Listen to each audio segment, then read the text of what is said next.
सबसे पहले आपके पास आलोक जी आते हुए, क्योंकि मुझे कई लोगों के मैसेज आ रहे हैं, ट्विटर पर भी लोग लिख रहे हैं कि आप आम आदमी पार्टी वाले ज्यादा लिख रहे हैं कि आप माफी मंगवाइए आलोक जी से। उन्होंने कहा था कि वो माफी मांगेंगे कि आम आदमी पार्टी का खाता नहीं खुलेगा।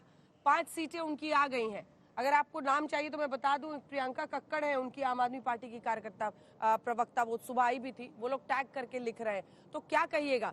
लेकिन इससे पहले कि आप गुजरात पर जवाब दीजिए, आपको बहुत बधाई। हिमाचल प्रदेश के नतीजों पर एक स्पष्ट जनादेश है और जनता ने बीजेपी की सरकार को वहां नकार दिया है। स्थानीय मुद्दे हावी रहे और आप लोगों की वहां पर जीत हुई है।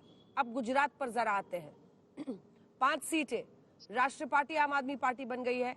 आपने भी कल्पना की थी आलोक जी, आप तो बहुत दिन से कैंप कर रहे थे गुजरात में कि 156 सीटें आ जाएंगी और 77 से खिसक कर कांग्रेस पहुंच जाएगी 17 पर। देखिए, मुझे लगता है अंजना जी, मैंने भी कल्पना नहीं की थी और बहुत लोगों ने औरों ने भी कल्पना नहीं की थी।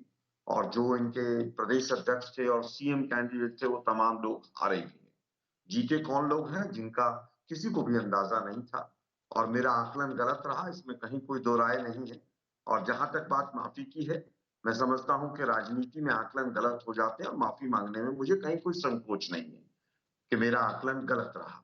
दूसरी चीज अब ये आती है, क्या केजरीवाल जी ने जो दिल्ली के एमसीडी के लिए आकलन किए थे, क्या वो ठीक उतरे?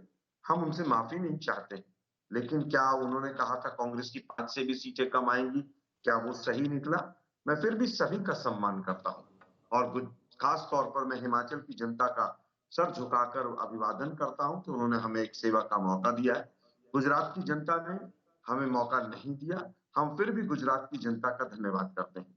जहां तक बात है आम आदमी पार्टी की, लगभग 54 सीटें ऐसी हैं अंजना जी, स्पष्ट तौर पर, जैसे तुषार चौधरी की सीट हम मात्र 1600 कुछ वोटों से हारे हैं, वहां पर मैक्सिमम जो है वो डेंट आम आदमी पार्टी ने किया है।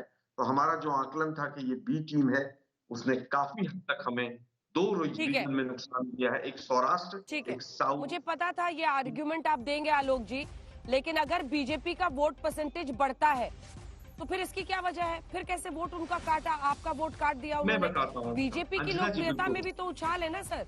55% के अंजना जी, मैं आसपास उनका बिल्कुल। वोट परसेंटेज है जो हम दिखा रहे हैं, तो फिर वो कैसे है? 53%, माफ कीजिएगा, 53%। 2022 में 52.5% अभी तक के आंकड़े के मुताबिक उन्होंने स्टीप राइज किया है सर अपने वोट परसेंटेज में। अंजना जी, मुझे पता था कि आप ये सवाल मुझसे पूछेंगी।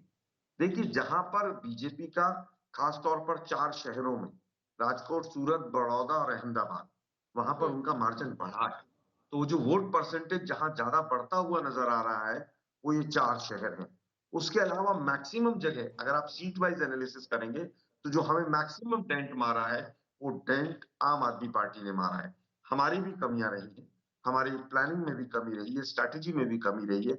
उसमें मैं कहीं पर उसको संकोच नहीं है मुझे कि मैं उसको स्वीकार करूं। लेकिन आम आदमी पार्टी ने खास तौर पर साउथ गुजरात, सौराष्ट्र, इन 2 रीजन में हमें बहुत बुरी तरह से डेंट मारा है। इसको हम शायद आंखों से नहीं लगा पाए। ठीक है, जल्दी से प्रदीप गुप्ता जी हमारे साथ जुड़ गए हैं, जिनका ये एग्जिट पोल इस बार दोनों राज्यों में कम से कम पूरी तरह से सटीक बैठा है। 156 जब आप दे रहे थे बीजेपी को, संबित पात्रा जी भी हमारे साथ जुड़ गए। संबित जी, इसके बाद फौरन आ रही हूँ, एक छोटा सा रिएक्शन इनसे ले लूं।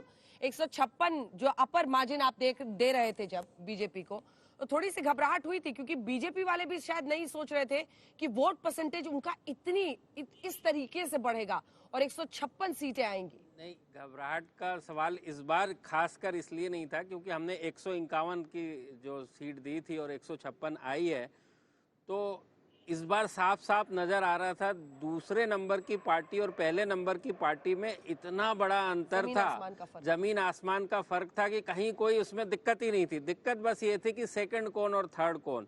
एक बात। दूसरी बात, अभी कांग्रेस के प्रवक्ता कह रहे थे कि आम आदमी पार्टी ने डेंट किया है। जस्ट मैं आंकड़े के नजरिए से मैं बता दूं आपके दर्शकों को भी और सबको कि यदि आम आदमी पार्टी और कांग्रेस दोनों यदि अलायंस में भी लड़ते तो विपक्ष की टोटल 56 सीटें आती, 182 में से 56 सीटें आती। इसका मतलब बीजेपी तब भी 126 सीटों से जीत हासिल करती।